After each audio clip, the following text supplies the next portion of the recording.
Saudara, Istana buka suara soal Harun Masiku yang hingga kini belum juga kunjung tertangkap. Kepala Staf Kepresidenan Muldoko meyakini Komisi Pemberantasan Korupsi bisa menangkap buron kasus dugaan suap Harun Masiku dalam waktu dekat. Istana angkat bicara soal KPK yang kini kian gencar memburu Harun Masiku. Kepala Staf Kepresidenan Muldoko meyakini KPK mampu menangkap Harun Masiku dalam waktu dekat. Sementara Muldoko membantah anggapan soal pemeriksaan Sekjen PDIP Hasto Kristianto oleh KPK dilatar belakangi karena Hasto kerap mengkritik istana. Ya, mestinya bisa. Kalau saya melihatnya bukan itu, ya, saya melihatnya bukan di situ. Ya. Ada pertimbangan hukum lain mungkin yang menjadi pertimbangan dari KPK. Sebelumnya, terkait pengungkapan kasus dugaan suap Harun Masiku, Komisi Pemberantasan Korupsi memeriksa Kusnadi, staf Sekjen PDI Perjuangan Hasto Kristianto sebagai saksi Rabu kemarin. Kusnadi diperiksa lebih dari 6 jam. KPK sudah memanggil Kusnadi pada Kamis 13 Juni lalu. Namun, Kusnadi meminta jadwal ulang pemeriksaan oleh KPK. Selain mendalami perihal kasus Harun Masiku, pemanggilan Kusnadi ke KPK juga sekaligus mengklarifikasi terkait barang bukti ponsel dan buku catatan Hasto yang telah disita KPK. Tim Liputan, Kompas TV.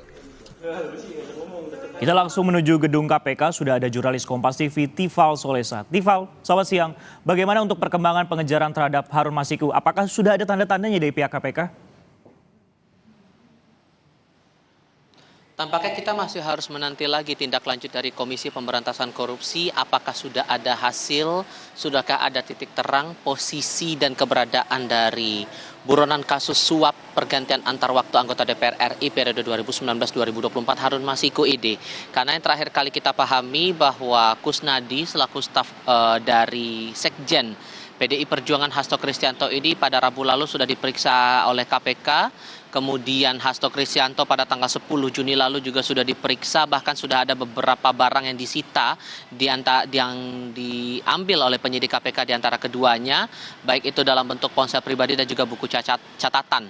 Nah, yang kita pahami juga terakhir kali Kusnadi saat selesai diperiksa pada Rabu malam lalu, ia menyampaikan bahwa seluruh pemeriksaan saat itu berhubungan langsung dengan percakapan yang dilakukan antara dirinya dengan Harun Masiku, apakah ada atau tidak, dan ada hal-hal lain yang berhubungan langsung dengan isi percakapan yang termuat dalam ponsel pribadinya yang juga menjadi barang sitaan di tangan penyidik Komisi Pemberantasan Korupsi.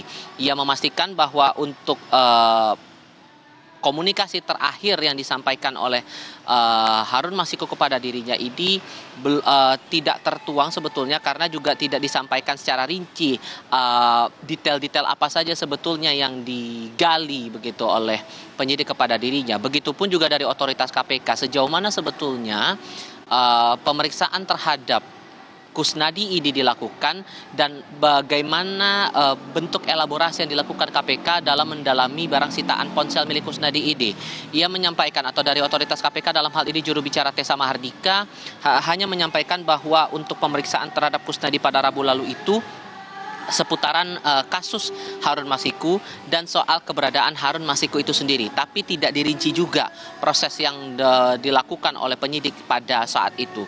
Untuk pemeriksaan Kusnadi ini sebetulnya adalah penjadwalan ulang dari proses pemeriksaan yang seharusnya dilakukan pada pekan lalu, namun dengan alasan masih trauma karena telah dilakukan penyitaan secara paksa, itu klaim yang disampaikan oleh penasihat hukum dari Kusnadi, maka ia dari pihak Kusnadi dan penasihat hukumnya meminta untuk penjadwalan ulang sehingga baru diperiksa Kusnadi pada hari Rabu lalu. Sisko.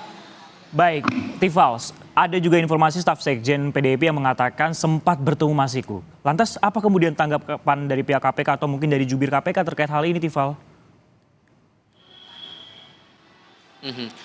Betul bahwa pada Rabu lalu Kusnadi menyampaikan ke hadapan wartawan saat ditanya apakah pernah bertemu dengan Harun Masiku. Ia menyampaikan ia pernah bertemu, tapi tidak dirincikan secara detail kapan dan dalam momen apa pertemuan itu berlangsung. Begitupun juga kami tanyakan kepada otoritas KPK waktu itu tidak dirincikan secara detail apakah soal pengakuan itu disampaikan juga ke hadapan penyidik atau tidak, karena sedikit banyaknya pasti keterangan itu akan membantu penyidik Komisi Pemberantasan Korupsi untuk menemukan di mana posisi dari Harun Masiku atau setidak-tidaknya bisa melacak alur dari keberadaan Harun, entah berada di Indonesia atau ada di luar negeri, karena ada beberapa info yang muncul, spekulasi bermunculan bahwa ia tidak ada yang berada di Indonesia tapi juga ada di luar negeri.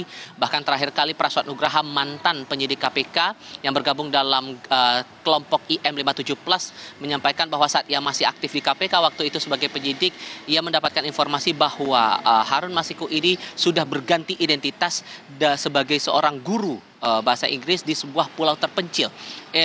Beberapa kesempatan KPK juga menyampaikan kepada wartawan, terutama kepada saya dalam beberapa momen begitu ya, bahwa seluruh informasi itu tidak bisa dirincikan, tidak bisa disampaikan secara detail karena semuanya masih berproses. Itu alasan dari KPK. Namun yang bisa dijanjikan KPK bahwa ada 2 poin sebetulnya saya tangkap di sini. KPK meminta publik untuk bersabar karena prosesnya masih terus berjalan, itu yang pertama. Kemudian yang kedua, bahwa seluruh penyidik ini masih tetap fokus untuk melacak keberadaan Harun Masiku. Meskipun statusnya sudah buron 4 tahun lebih, bahkan kita ingat juga minggu lalu sempat dijanjikan akan segera ditangkap 1 pekan, walaupun kemudian dikoreksi kembali pernyataan itu oleh Alexander Marwata selaku komisioner KPK bahwa 1 minggu itu diharapkan, atau kata semoga bisa ditangkap dalam waktu 1 minggu itu.